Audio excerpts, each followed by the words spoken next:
જમ્મુ કાશ્મીરના પહલગામમાં થયેલા આતંકવાદી હુમલાને લઈ ઉગ્ર વિરોધ। જમ્મુ કાશ્મીરના પહેલગામમાં થયેલા આતંકવાદી હુમલાને લઈ ઉગ્ર વિરોધ કરવામાં આવ્યો છે। રાજકોટ જિલ્લાના ધોરાજીમાં વિશ્વ હિન્દુ પરિષદ દ્વારા વિરોધ નોંધાયો છે। વિશ્વ હિન્દુ પરિષદના કાર્યકરો સહિત સ્થાનિકોએ પુતળા દહન કરી વિરોધ પ્રદર્શન કર્યું છે। સરકાર દ્વારા 28 નિર્દોષ નાગરિકોના મોતનો બદલો લેવા આતંકવાદ સામે કડક કાર્યવાહીની માંગ કરી છે। લોકોએ આતંકવાદ સામે રોષ ઠાલવ્યો છે। પાકિસ્તાન મુર્દાબાદ શહીદ નારા સાથે સ્થાનિકોમાં આતંકવાદ સામે ઉગ્ર આક્રોશ જોવા મળ્યો છે। પુતળા દહન કરી બેનરો સાથે વિરોધ નોંધાવ્યો છે। સરકાર દ્વારા કડક કાર્યવાહી કરવામાં આવે તેવી માંગ વિશ્વ હિન્દુ પરિષદ સહિતના નાગરિકોએ કરી છે।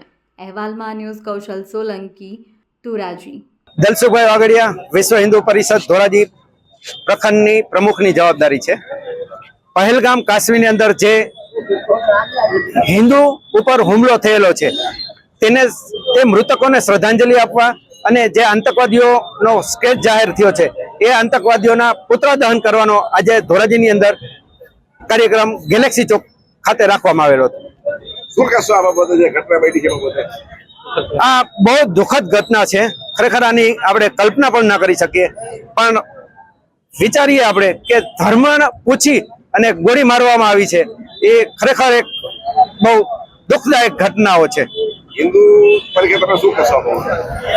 હિન્દુ તરીકે અમે એટલું કહીએ છીએ કે આ કૃત્ય પાછળ જે કોઈ જેહાદીઓ, જે કોઈ આતંકવાદીઓ સંકળાયેલા છે તેને આપણી સરકાર, આપણા ગૃહમંત્રી અમિતભાઈ શાહ, આપણા મોદી સાહેબ